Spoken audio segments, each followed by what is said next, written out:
welcome once again to EWTN's Bookmark. I'm Doug Keck, your host. Our special guest author, the one and only Raymond Arroyo, the host of The World Over, of course.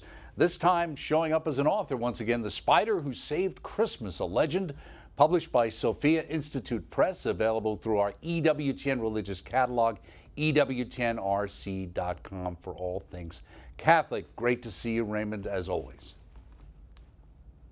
Thank you, Doug. Wonderful to be with you.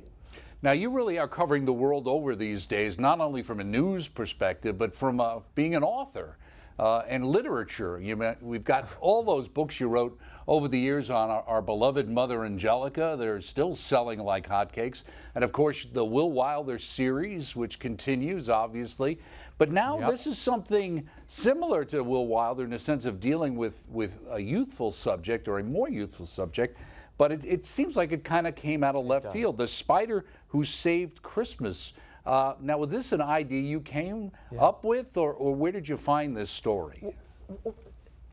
No. This is an existent legend. This is actually a very ancient legend, and I stumbled across it, curiously enough, reading a Bible commentary. I was doing some research for one of the Will Wilder books, and I came across this citation in a footnote, and it talked about this spider who encounters the Holy Family. And it's an interesting gap in the Christmas story. And I thought, why haven't I ever heard this story before? So I did some research. In Eastern Europe, it has been passed along, and there are remnants of this story all around us every Christmas that we never think about. You know, we go through habits and I think traditions every Christmas, and we just put the holly up, or we put the tinsel on, or we put the ornaments on. We don't think about, where did these things come from? And this story, The Spider Who Saved Christmas, explains why you see tinsel on trees all over the world this time of year. It is an homage to this spider and the gift she gives the Holy Family. I don't want to ruin the story, but that's the shorthand. And I loved the story so much, I thought kids would love it. It should be beautifully illustrated. And so I turned it into a picture book, and I'm glad I did. What's interesting, too, is when you first see it, you think, okay, this is another nativity story, but it's not about the nativity. Right. It's really about, like you said, the journey to Egypt, right? Correct. It fills the gap between Bethlehem and the arrival in Egypt. What happened in that period there? We know the Holy Family flees, but we don't quite know what happens to them. This fills the gap there and tells the story, and I loved it because it's a bit of a thriller. You have the family on the run, the Christ child obviously targeted and hunted during this period, and here's this despised spider, this creature of fright, in the corner of this cave. The Holy Family encounters them, and yet there's a great moment in the book where Mary tells Joseph, you know, don't strike the web, don't kill it, leave it alone. We're all here for a reason. Right. And that is kind of the theme that that's holds the big the story theme in together, the book, right? Because it not only, it is, and it's not only Nephila, my spider in the story. We call her Nephila. It's not only that she's here for a reason, but each member of the Holy Family, this Christ child, and of course all of us. And in many ways, Doug, you know, I started writing this a year and a half ago. I never imagined we'd be in the moment we're in now. And I do think it speaks to us in this particular moment. Right. Well, the name itself, was that a name you came up with, or is that the traditional name for the spider? No, that was the Nephila is actually the Latin name for this breed of spider. Gotcha. They're golden orb weavers, and they make this very fine yellow silk, which I came across in a science magazine. It's the rarest silk in the world. It is sought after. They make clothing out of it. Pharaohs used it for various luxury items, and they still exist. And it's a golden web that they weave. And I thought, well, if you're going to spin a web and have a spider in the cave that the Christ child's in, make it a really special spider. And these golden orb weavers are unique to Africa and the Middle East, and they're also in parts of America as well. but I loved the uniqueness of them, but they are called Nephila. That's the Latin name. So I just took that and made that the name of my spider. Well, one of the things that struck me too in the very beginning, you talk about she scampered, the spider scampered to the corner of the silk where a sack of eggs her future hung. They were safe, swaddled in the golden strands. You're drawing a correlation, a connection between the Holy Family's experience and her own experience and her own willingness to sacrifice. Yeah. Well, you know, a reviewer of the book pointed out, I dedicate the book to my wife, Rebecca, you know Rebecca, and mothers everywhere for their role in all of our lives and how they weave webs that hold our families together through difficult times often. And I think that's part of what happened here. You know, I don't take responsibility for everything. I think some of this is inspiration. I like to think it comes from certainly a better place than my little brain box. And when you take a legend like this, and Shakespeare did the same thing, Doug. He would take, you know, kind of old chestnut plays and then refurbish them and rework them and expand them. That's what I've done here. This is a very, you know, the tale itself is rather bare and spare. I embellished the edges, created the dynamic between the Holy Family that I liked, and there are echoes between Nephila's experience and that of she and her children with the Blessed Mother and her relationship with the Christ child, and all of us, what we all go through. So I love the universal strands here that I think tie us together. And it's a book that will reverberate with people, whether you're 3 or 103. It will hit you in a different way, and there's something else to enjoy. You know, and because it's a picture book, everybody can jump in. Right. And being a picture book, it's important to have beautiful artwork, and the illustrators, Randy Gallegos did it, and Gallegos, and it's beautiful. I sort of art directed this book, and I wanted it to have a classic feel, which I think it does. These are all hand-painted on canvas illustrations. He did all of them by hand. There's no digital work here. Wow. So I wanted it to have that old world feel, and I think it does. We went through a number of illustrators to get the look just right, but Randy did such a beautiful job. And the thing I love about these illustrations that I always hate in children's books and picture books, they're usually static, Doug. You know, it's two guys just standing there looking at each other. I wanted this to be very dynamic, and when Randy turned in his sketches, they looked like a movie storyboard, and I wanted it to have that feel, and it does. So I think it pulls you right in. The other thing I noticed, and just without giving too much of the story, but one of the correlations as well, that the soldiers who they're concerned about, it turns out that there's 3 of them. It's almost a play on the 3 kings, in a sense, in my mind. Right. No, they're the three soldiers and 3 kings. And, you know, actually, there might have been more than 3 kings. The scripture doesn't really say how many wise men came to visit the Christ child. But I did have an echo there. I love echoes. I love when you see reflections of other things, or it brings to mind something else. So you have a visitation here by the soldiers instead of the wise men. And isn't that how life rolls sometimes? One day you're on top, and the next day, you know, they're coming to arrest you and take your children. So it's important to have that root of faith. And when I stepped back and saw what this story was, and again, you know, Tolkien had that great line that all legends, all myths contain truth. They're built on truth. And that's what I thought as I read this story. And that's what a legend is. You know, a legend isn't historically verifiable, but there are historical truths in it. And I thought this one important enough to pass on to the next generation, if for no other reason to help you consider the Christmas story and the Holy Family in a different way. It's a new, you know, in point to that story. And I think for our time, we've all been locked away in our own caves at home, worried about our lives, worried about the lives of those nearest and dearest to us.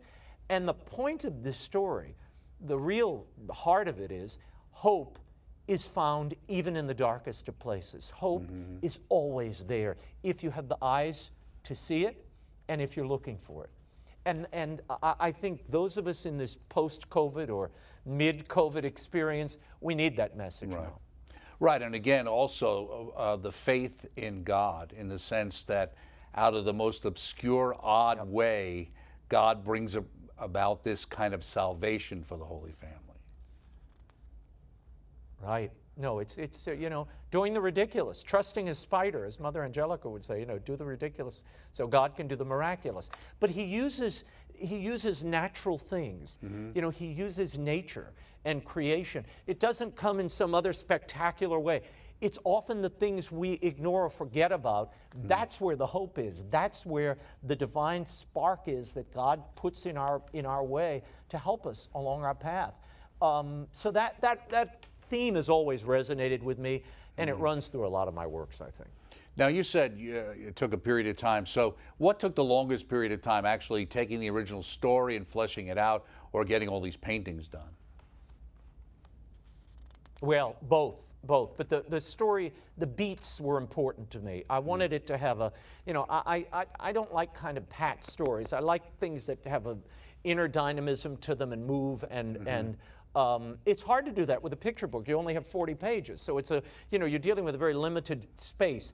But we kept chiseling away at the story and reshaping it. I think I found the heart of the story. Once we did that, I knew what I wanted it to look like, and Randy, you know, I think his illustrations surpassed even my imaginings, certainly at some points. I love these illustrations.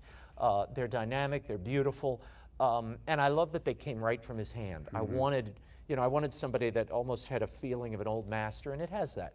It has that. And kids have reacted beautifully to it, as I'd hoped. You know, I did a few readings here in New Orleans. It's been neat watching the reaction. I can see that they were, and some of the ones are even, you know, some are better than others in the sense of how they demonstrate the colors, and it's really beautiful with the Holy Family.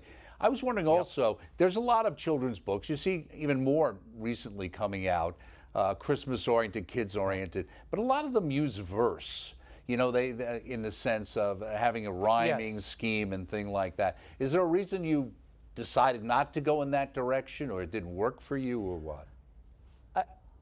No, I thought about it at one time, but then I wanted this to almost have a classic scriptural feel. I wanted it to seem as if this might be a story that somehow slipped out of the Gospels or something, a little tale we missed. So there was an intention here to give this a classic sound, but I didn't want the sing-song rhyme. I also, that's very difficult with a story that's this dynamic, to maintain that meter.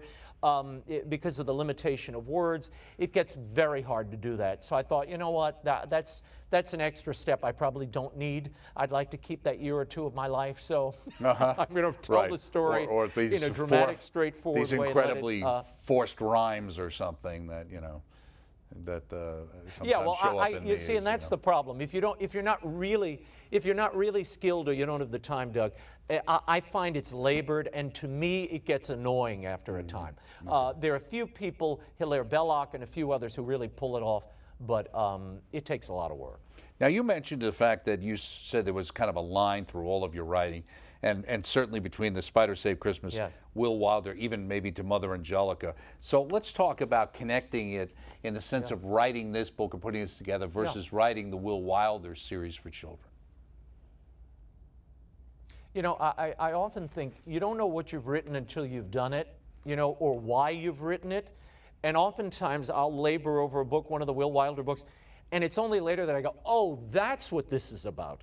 This is about, you know, anger, or this is about that time when that kid did that to me, and that's what the, you know, it comes from different places. But when I stand back and look at all of these books, whether Mother Angelica or Will Wilder or this Spider book, the through line is really rejected, ignored people, or in this case, an animal, that is pushed to the side.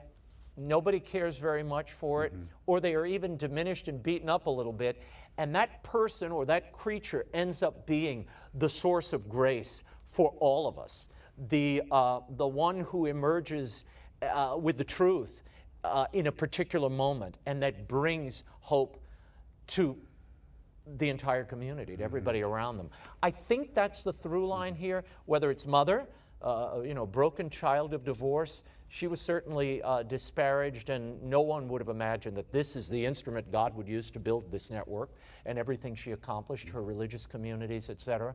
Will Wilder also has this peculiar gift, but he's not the most loved or famous kid or accepted kid on the block, and yet he has a particular gift at that moment that can save everybody. And I feel the same way about the spider. She's a creature of fear. In a way, I've always loved Charlotte's Web. That's always been one of my favorite books. So I guess that was rattling around in the back of my head when I first came across this legend. But E.B. White, he had a farm in Maine, and it was a little sapling in the corner of the farmhouse that Charlotte was tending to, and that's what first drew his attention. That's why he wrote about the spider. He was actually, a pig farmer. He was worried about the pigs more than the spiders, but the spider kind of obsessed him, and her little, sack of children there. So the fact that I gave the spider here, the little sapling that she's attending to, that's a bit of an homage to Charlotte and E.B. White. So it all ties together for me. Those little creatures, it's the little things of creation that we ignore, where oftentimes those are the creatures or the people that God lifts up to bring hope to us all, if we have the eyes for it, if we have the eyes for it. Well, let me ask you, in the sense of with the COVID-19, which we've been going through, and obviously the amazing tie-in, actually, as you see here, to some degree with the book about the spider who saved Christmas, are there things in the Will Wilder series over the last number of years that you think also are lessons along with that for the kind of world we're living in, especially for young people? Yeah, well, I mean, part of my impetus for writing Will Wilder was about, and it is about, I'm still working on the fourth book in the series. Children have a very refined sense of good and evil. They don't have to articulate it all, but they feel it and they know it. And from the time I was a young person to now, I'm very attentive to that reality in the world. So that's principally why I wrote Will Wilder. It's about the unseen world around us. And Will is a big part of that, and he has his own gifts, and so do we. That's really what that series is about. And that battle for good and evil, the battle over humanity, we're in the battle and we are the battle. And that's really what that series is about. And I think for children, they know it. They see it. And I've seen it in, when they draw pictures from the books, they often will reveal things from their own story, from their own lives, that are far more frightening or potent than anything I could dream up. So stories are, I've always thought this, Doug, and it's one of the reasons The Spider Who Saved Christmas, I think, so appealed to me. Stories end up being manuals for living. There's received and collected wisdom, things we've learned as people over time, and you capture them in stories. You capture them in character. And that's really what Will Wilder does, and it's certainly what The Spider Who Saved Christmas does. It's about surviving. It's about living in the world we're in. It's an imperfect world. It's a fallen world. But there's goodness in it, and if you have the faith, you can survive it and maybe even make it a little better. That's really what all of these works are about, but particularly The Spider Who Saved Christmas. I don't want to ruin the book for you, but at the end, she's out on her web looking, and she's still engaged, and she's waiting, and she's hoping for this child to return. And that's true about these golden orb weavers. They sit in the middle of their web and they kind of just stare out. They keep guard on their web. And I thought, how do I tie that into my story? She was so touched, I learned a lot about She this was breed. touched by the Christ child spiders. in a sense, and that's changed her, and that's what hopefully happens to all of us, right? But think of the brilliance, though, of creation, Doug, that we ignore. I had no idea. How do spiders communicate? I came across an article, and then subsequent books have been written about this. They communicate. There's a back leg. They actually pluck the strings, almost like playing an instrument. And it is that vibration that they pick up on from spider to spider. That's how they communicate. So I use a little of that in the story. The music. There's some Easter eggs. I won't tell you all of them in the illustrations. It's almost a music. So I love that you can bring out those little fascinations of creation that we ignore, we forget. That's what great stories, that's what great books should do. They educate, they enchant, and hopefully they change us. Well, as children growing up and struggling with their faith in a world, especially that seems so materialistic, and the loss of the sense of the eternal, and the idea that Will Wilder makes it clear that there's another level out there, and in a sense here too, because it's not just the physical experience of the spider with the family, there's something greater than that that's going on. Is that important for young people, especially today, to hang on to? I think children are more available to grace and more available to evil. They're available to it because they don't have all the barriers and all the stuff that we build up as adults. So yeah, I think it's important to acknowledge the spiritual reality as well as the physical reality of the world around us. That's all these works do. I'm not making this stuff up. It's there. It's there in lived existence. And I think too often we hesitate or we hold that piece of reality back from children and from adults, but particularly from children.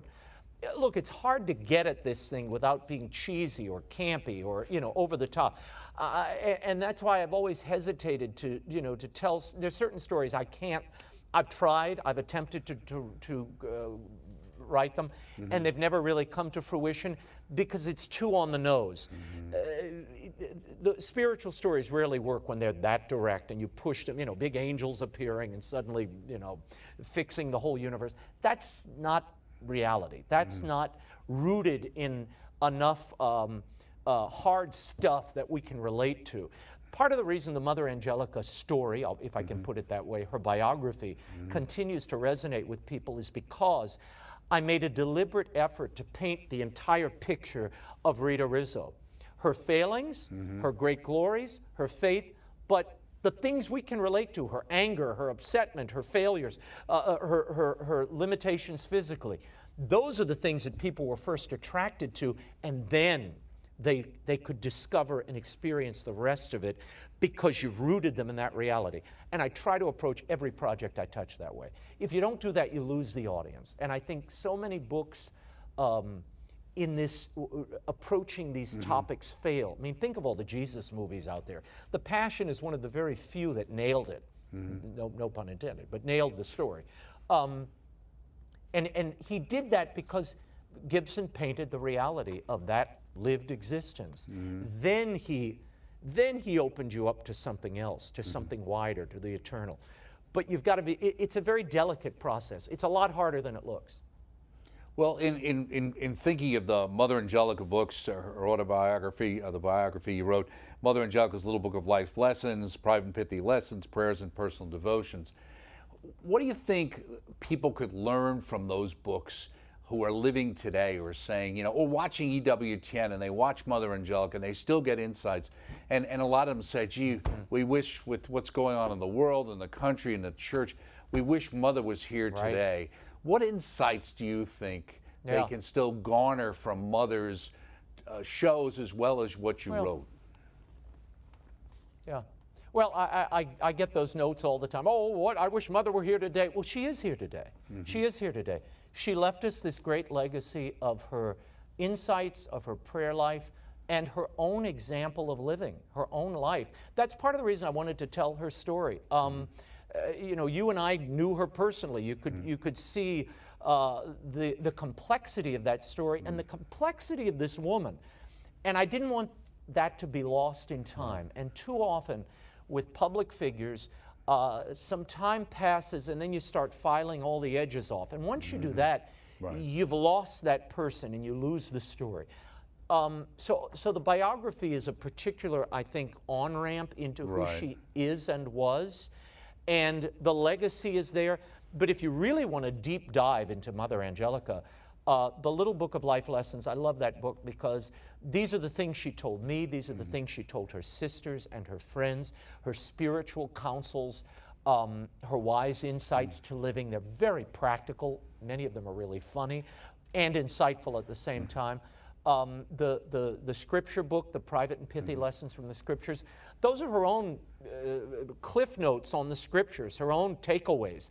And it's a fun way, and I think an easy way for somebody who perhaps has never done a Bible study, has never thought or deeply about the Scriptures, it's a great way to get into it, because Mother knows how to tell a story really well and pull the essence of a story out.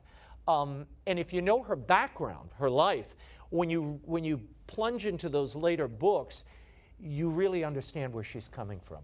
This broken girl from Canton, Ohio, who suffered so much physically, who gave up so much, and yet clung to this idea that if you listen for God in the present moment, not only will you thrive, but you'll bring a few other people with you.